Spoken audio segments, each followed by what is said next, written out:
Hey friends, thanks so much for joining us. We have back on the line one of our most beloved guests. It's historian and national spokesperson for the LaRouche Group. It's Harley Schlanger. Harley, thanks so much for joining us. My pleasure, Sean. How are you? Well, I'm fine. You know, I had internet problems yesterday, which caused me to miss our call, and you're so kind you were willing to reschedule for today, and I want to thank you for that, Harley, because there's so much to talk about with ISIS sort of raging across the Middle East and the situation in Iraq. I thought we should get you on to talk about that. I know you have very strong feelings about it, and as it relates to Obama's impeachability. What are your concerns right now about what you're seeing in Iraq, Harley? Well, it's a perfect example of what happens when there's no commitment to defend the sovereignty of any nation.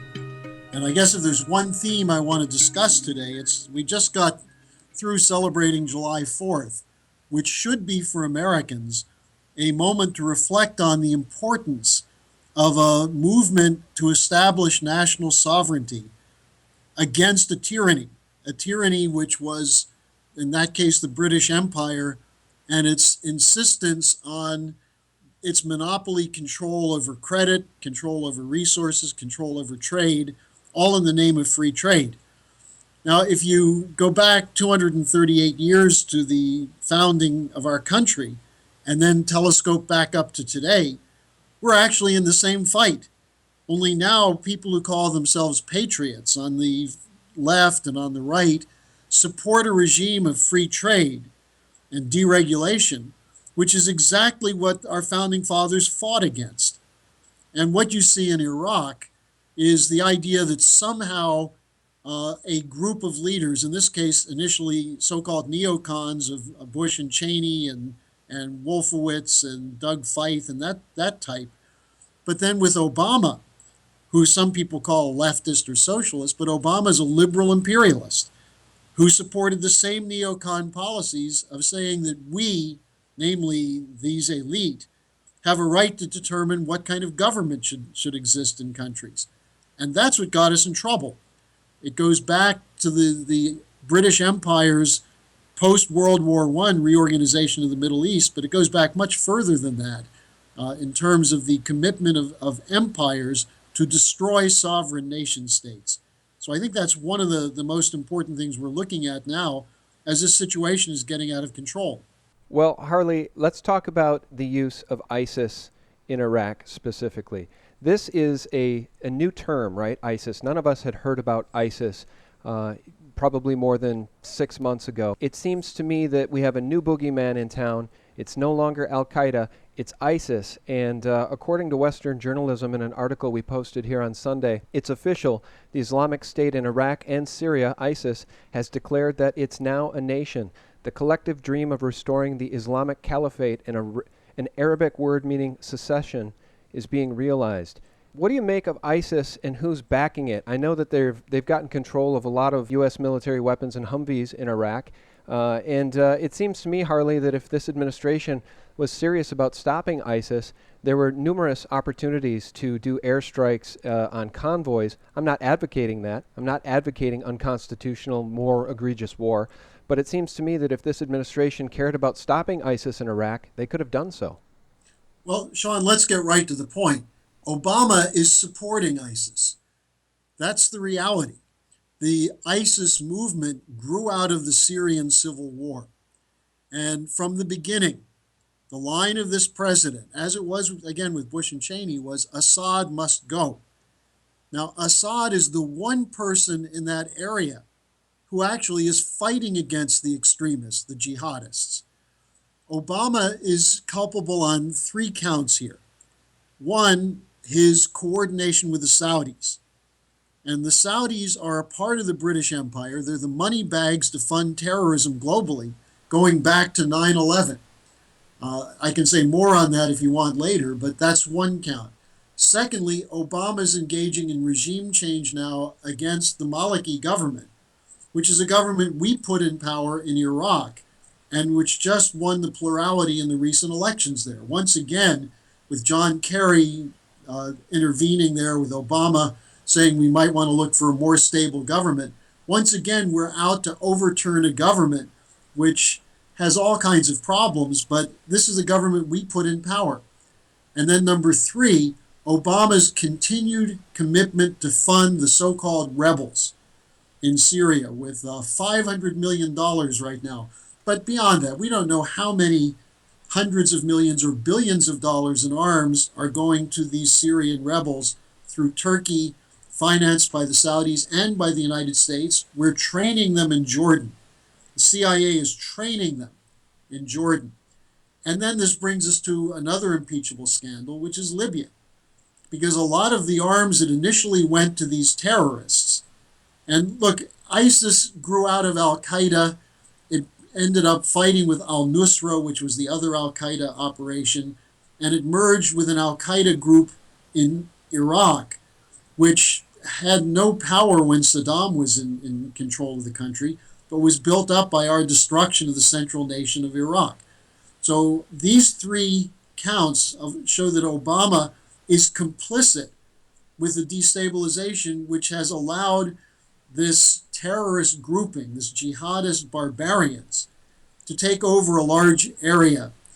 And now Obama is saying that he has the right to launch strikes against them without going to the Congress, which is the same treasonous act that he committed in Libya when he refused to abide by the War Powers Act and was defended in that by then Senator John Kerry and John McCain. So what we're seeing is the plutocrats or the elitists in the United States tied to Wall Street and the City of London are committed to a destabilization and destruction of nations. Yeah, that's right. And I do want to circle back to your mention of the Saudis and 9/11. Just so everybody is aware, and I know that most of you are, this is a PhD level discussion here. So for those of the new listeners who aren't grasping any talk of false flags on 9/11, and we've seen comments recently from those who agree with the monetary discussions, but violently oppose any discussion other than the official story on 9/11.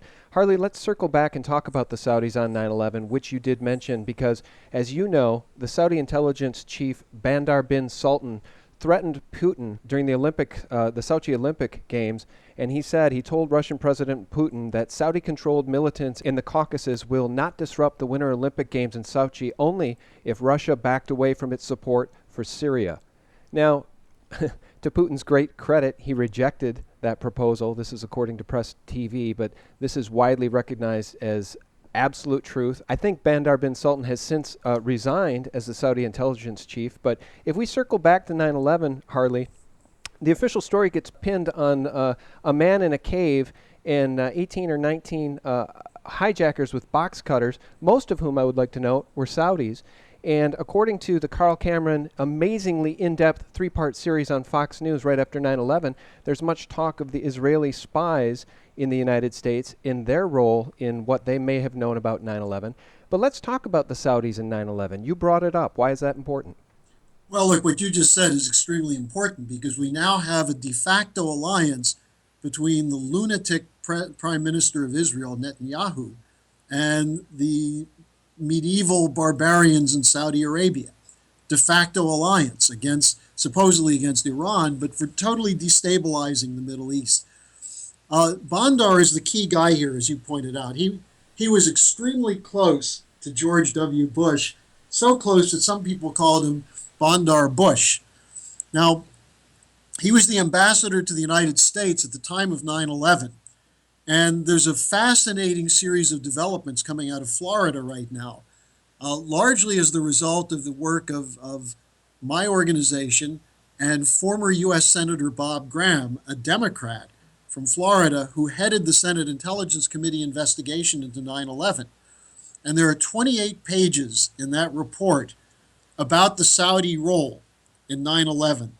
Not just 15 of the 19 were Saudis, but money was going through Bandar's wife's account and other official Saudi accounts to pay for the training, the pilot training of the terrorists, the so-called terrorists of 9/11. Well, Harley, let me say one thing. This is really important about the 9/11 Commission, which was so duplicitous. They said that the funding of the operation was of little consequence, so they spent really practically no time digging into who funded the operations on 9/11, which is very important based on what you're saying. Sure, and the role of Bandar on this is also key because he personally oversaw every Saudi who was in the United States. And when they needed money, he was the one they would come to. And he had special funds set up. And this is known, the FBI has already reported some of this. But what's interesting is there's a case in Florida, Sarasota, Florida, where a judge ruled that the FBI has to release some thousands of pages of documents of surveillance of the cells which produced some of the hijackers. And this is the FBI is continuing to hold back the reports, the redacting everything. But this 28 pages that Senator Graham said have to be released, a few congressmen have seen them, including Walter Jones of North Carolina and Stephen Lynch, a Democrat from Massachusetts. They have a bill calling for this to be declassified and released. Who's standing in the way of it? Obama. Obama is refusing to declassify these documents, even though he promised the families of the victims of 9/11, when he was first president, that he would look into declassifying them. He's covering up for the continued corruption of U.S. law enforcement, FBI, and intelligence networks to look at this. Now, why is this important? Well, Bondar, after this public exposure of his blackmail threat to Putin, was supposedly retired by the king. Now, you may remember a couple weeks ago, maybe it's a month ago now, Obama went and visited the king of Saudi Arabia. And in the last week, there's been an announcement that Bondar has been brought back in as the special emissary between the king and the jihadist forces in Iraq and Syria. Bondar is coordinating a billion-dollar or hundreds or tens of billions of dollar fund through London that's being used to train and equip terrorists. The reason it's important for us, because some people might say, well, let them shoot it out in the Middle East, let them settle it themselves. This is a 1,500-year-old fight. We have no dog in the hunt, so to speak. Well, I'm not advocating going in and fighting there. I'm advocating let's go after the coordination of these networks, which comes from the City of London and Saudi Arabia. Saudi Arabia is not an ally of the United States. They're using us. And our president, you might say, is almost an agent of this network. And his key operative is John Brennan, who's now the CIA director. Brennan is very close to the Saudi royal family. And Brennan is the one who would meet with Obama every Tuesday to draw up the drone lists, who was going to be killed. So we're dealing with an out-of-control executive, which on the one hand is lamenting the collapse of Iraq and the need to fight jihadists. On the other hand, is in a de facto alliance with them, doing everything possible to protect and advance their cause. Yeah, this is a very interesting conversation. I find this so gripping, Harley, because you've pulled it all together for us, right? We know that Obama is not who he says he is. There's much speculation that he was put into power by the CIA and serves the CIA. We can dispute that all day long. But if we take a look at the bigger geopolitical picture, what do we see as it relates to 9/11? We see Saudi intelligence, the Mossad, and the CIA. It should come as no surprise to anybody that the CIA is doing what it's doing in Afghanistan, Iraq, Libya, and Syria. And now, through Obama, they are using ISIS as their agent for change, right? And I think that's the most alarming part, because when you have a president, when you have someone sitting in the executive office who is unbeholden to the Constitution, unbeholden to the rule of law, and literally says, even as the Supreme Court rules against him most recently on this, recess appointments. On this and on the birth control issue, as it relates to Obamacare, he says, well, I'm going to look for ways to go around them. So this is a man who literally has no honor and no love for the rule of law in the three branches of government. So the enemy, I guess for lack of a better word, is sitting in the White House. But above him, who does he serve, Harley? I think he serves the CIA, he serves Saudi intelligence, and the Mossad. Well, and above all of them, you have the interlocking global corporate control from banking, finance, raw materials, which is centered in the City of London and Wall Street. And Sean, let me just mention two other cases which demonstrate the point you made about lawlessness, but also treason. We had a talk about this, as you remember, back in January with Mrs. LaRouche on the situation in Ukraine. We continue to see the absolute corruption and duplicity of the United States government in this. Last week, Putin, Merkel of Germany, and Hollande of France reached an agreement with Poroshenko, who's the so-called elected president of Ukraine, to have a ceasefire because there is killing going on there, and it's on the border with Russia. And the Russians have so far stayed out of it in terms of any direct involvement. Now, what happened is Nuland, the deputy secretary of state, who was involved in supporting the Ukraine opposition in the first place. In fact, she bragged they got $5 billion from the U.S. government to overthrow Yanukovych. What Poroshenko got a call and was told, break the agreement. And so the ceasefire was canceled. The Kiev, Ukraine troops are moving in and they're shooting up civilians. There's an expanded death toll going on. For what purpose?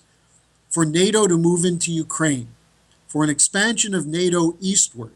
Now, what does NATO represent? Why do we still have NATO? We no longer have a Soviet Union as an adversary, and some people who are misguided say that the Russians are trying to move back into Eastern Europe. They've got enough on their plate without getting involved in countries like Ukraine, which is completely bankrupt. NATO is the Pentagon's global police force, right? I mean, essentially we know that the U.S. military is already a global police force, as the Navy's motto would indicate, a global force for good. But NATO is the proxy United Nations global military. Am I correct? Involved in the Middle East through Turkey. There are German units on the border between Turkey and Syria deployed by NATO. U.S. and French planes are going to Latvia and Lithuania, as though the Russians might actually invade those countries. But here's the third point, which is gets to the question you were asking: who are they serving? There was a fight that came up. It's a 14-year-old battle over resolution of an Argentine default. Argentina defaulted in 2001 on about $80 billion of debt.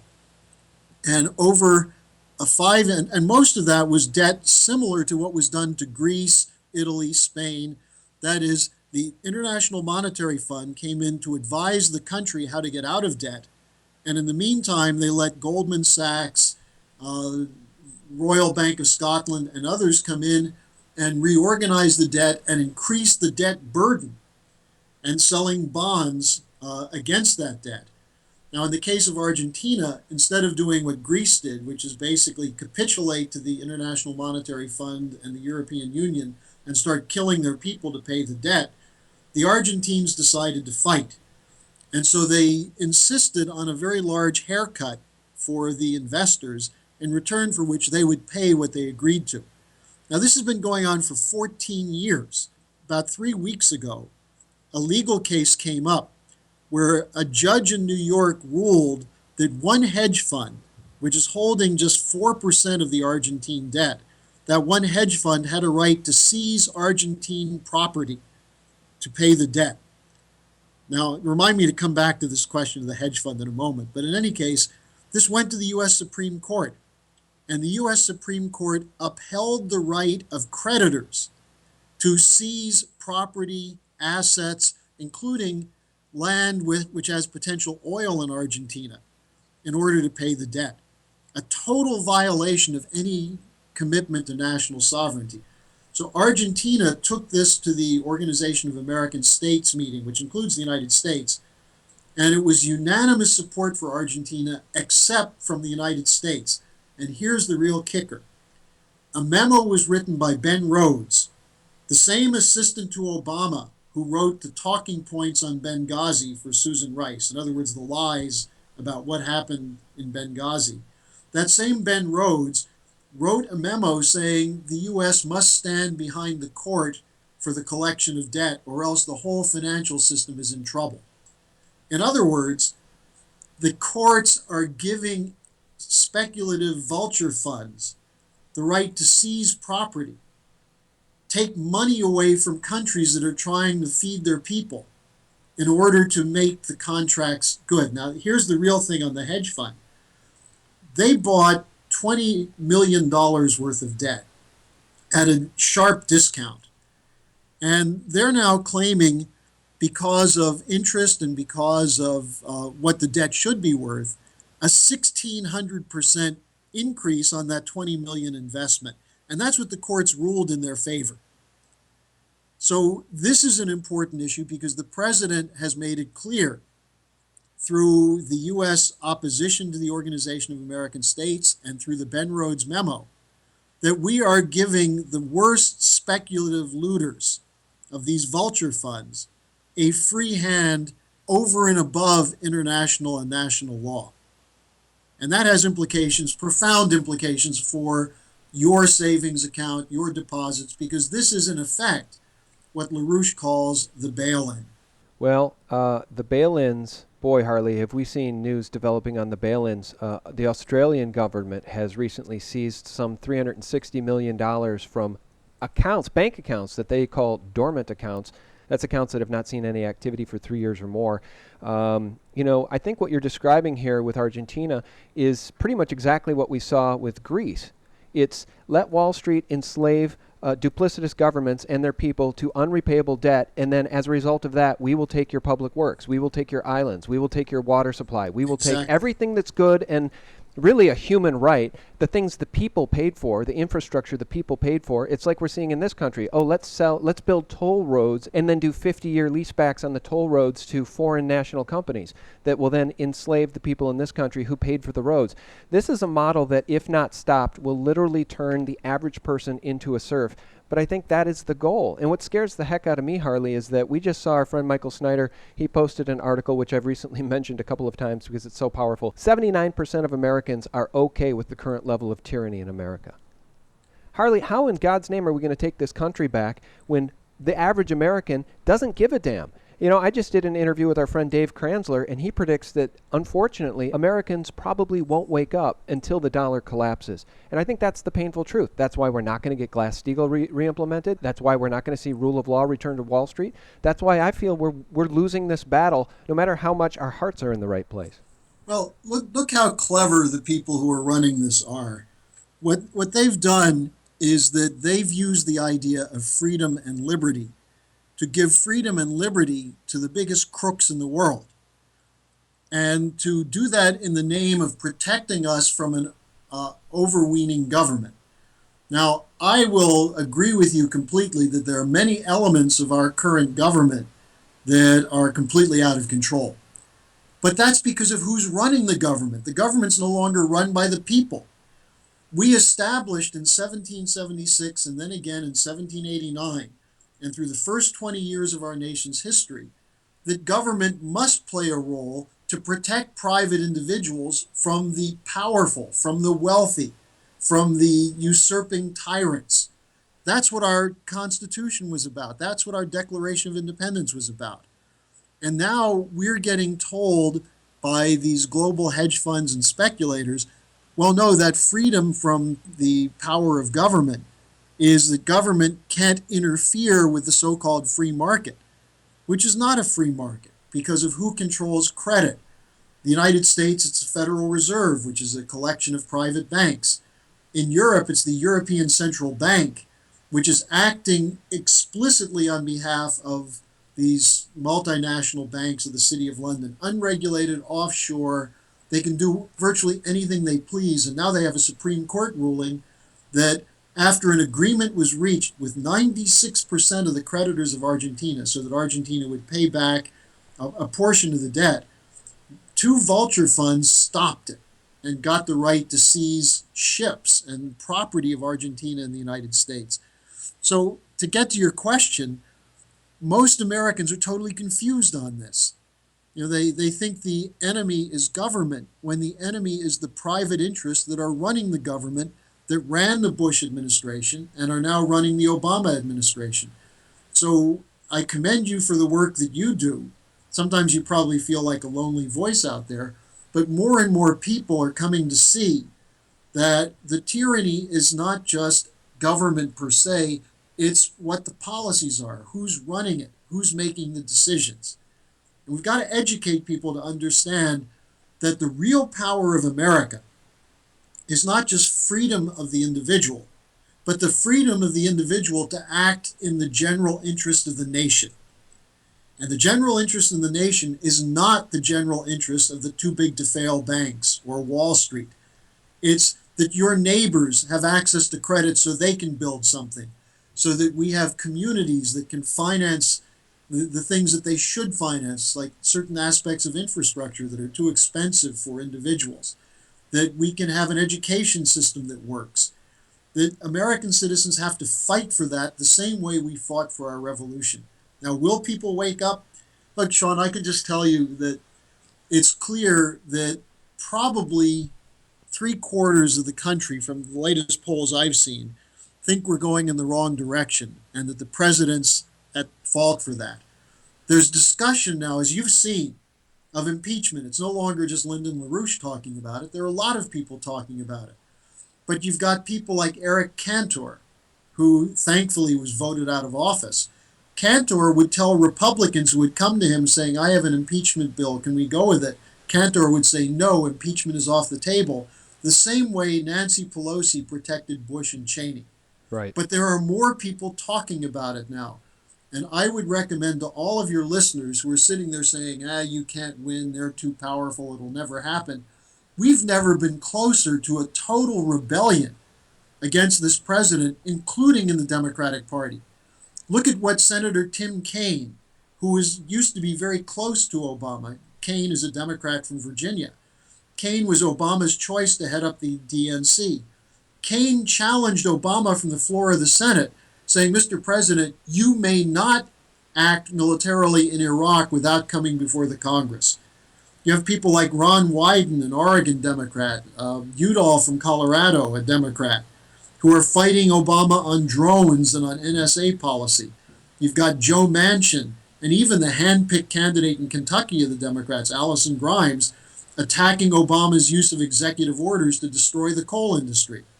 So we're seeing on various issues an awakening.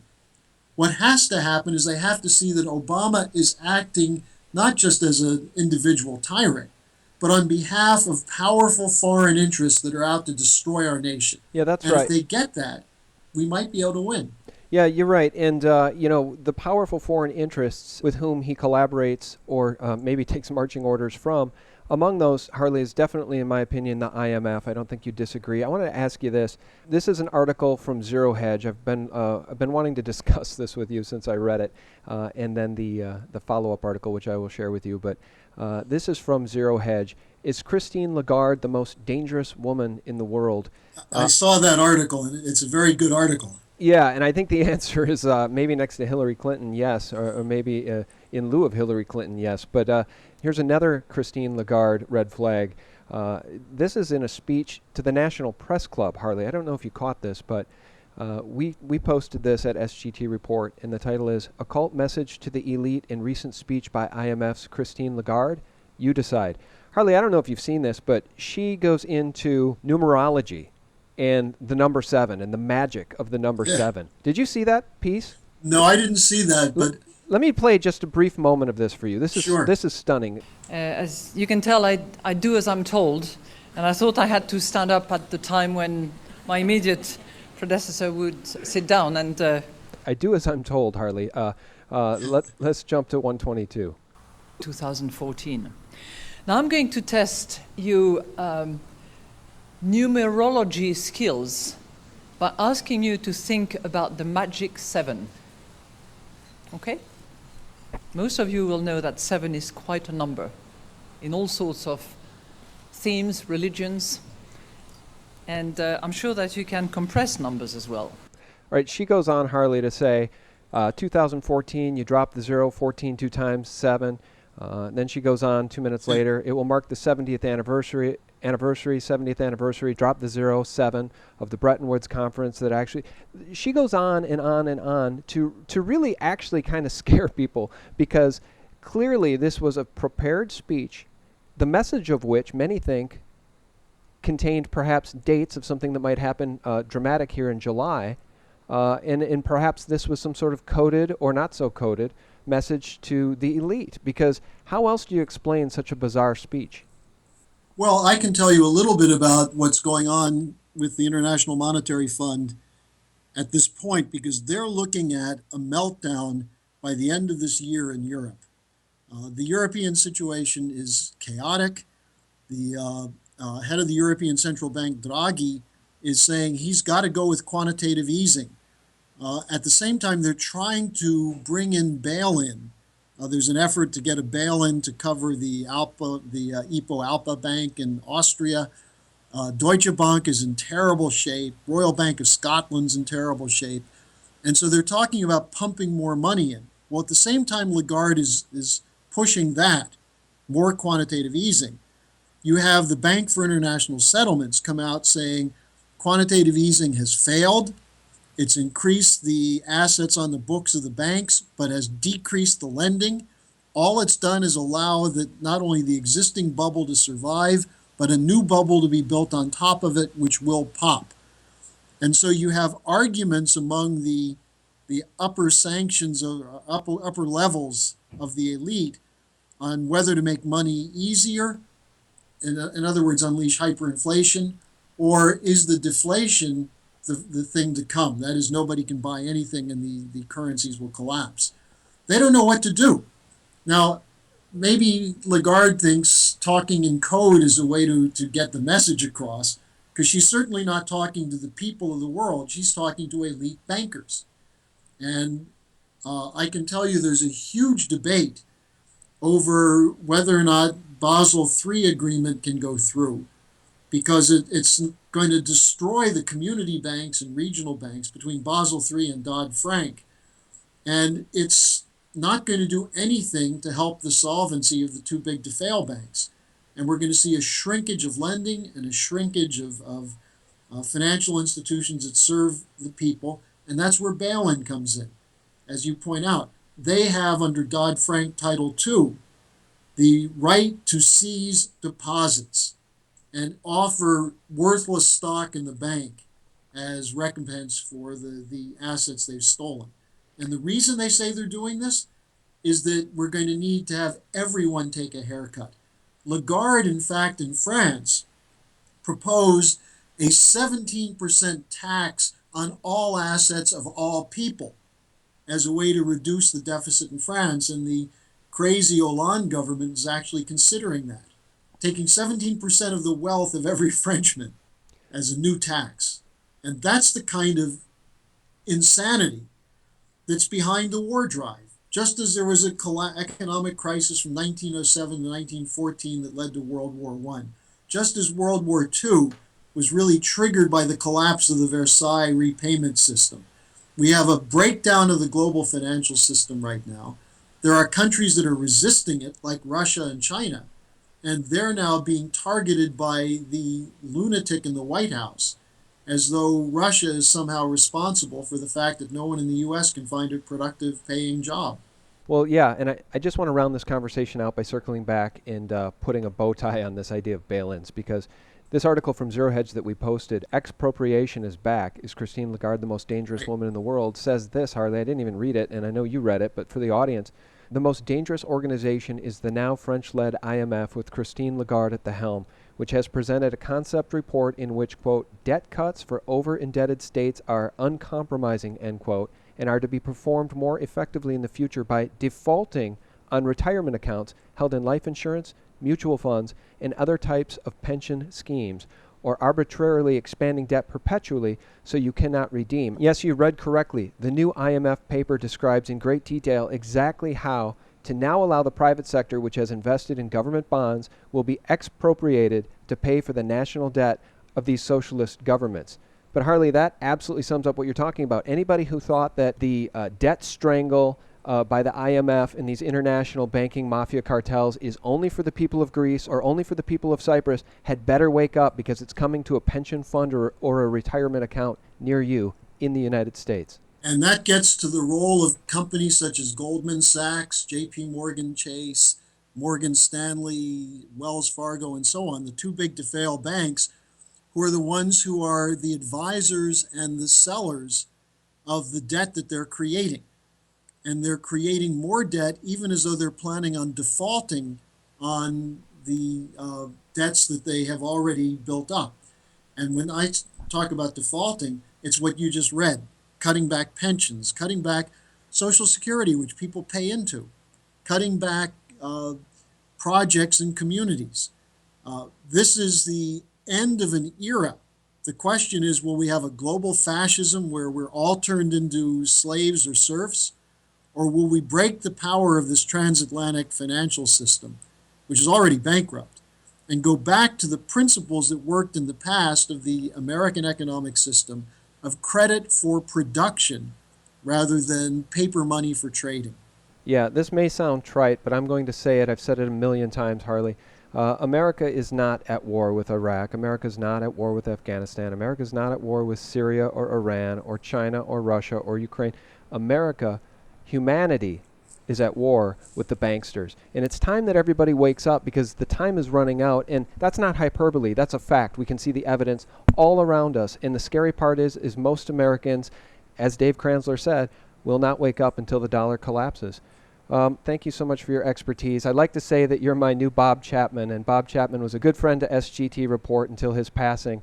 And I feel like you're our guest who has maybe the best grasp on history out of everyone we talk to, and we talk to so many great people. What are you guys working on next? What's on the forefront over there for the LaRouche Group in this battle for liberty? Well, we are still fighting to get a breakthrough on Glass-Steagall, because that's the starting point of breaking the power of these institutions. Without that, you go nowhere. But at the same time, I just want to encourage your listeners, those who understand the role of Obama, not as a figure, as an individual or a symbol, but as an instrument of these foreign powers out to destroy the United States. He is impeachable. He's indefensible. I've had meetings with top Democrats who basically say, we're going to lose the Senate in 2014, and we're going to lose the presidency in 2016 unless we get rid of Obama. And I said, look, we're going to lose the nation this year if we don't get rid of him. So I would just say to people, redouble your efforts to get to the Congress, and we need a few people with courage and guts to get this guy out. We don't need the majority. Just get the ball started, and the people can do the rest. Well, Harley, thank you again for your time. Please direct people to the LaRouche website where they can find out more about the work you guys are doing. The best place to go is LaRouchePAC.com, which is LaRouchePAC.com. Well, Harley, thanks a lot. I guess we can wrap it up, huh? Yeah, I think so. I think we've covered a lot. And again, Sean, I appreciate the opportunity to speak with you. Well, I appreciate the opportunity to speak with you, as always. You know that. And, with so many issues to talk about, I mean, the southern border is wide open, and this immigration issue, and there's an endless litany of things we could talk about, but I think to focus on the geopolitical situation with you is always a great way to go, because, again, your handle on it is better than anyone's. Thanks, guys, for listening, and do check us out at sgtreport.com for the daily news, for the real news, the truthful news, 24/7, 365. Have a great week.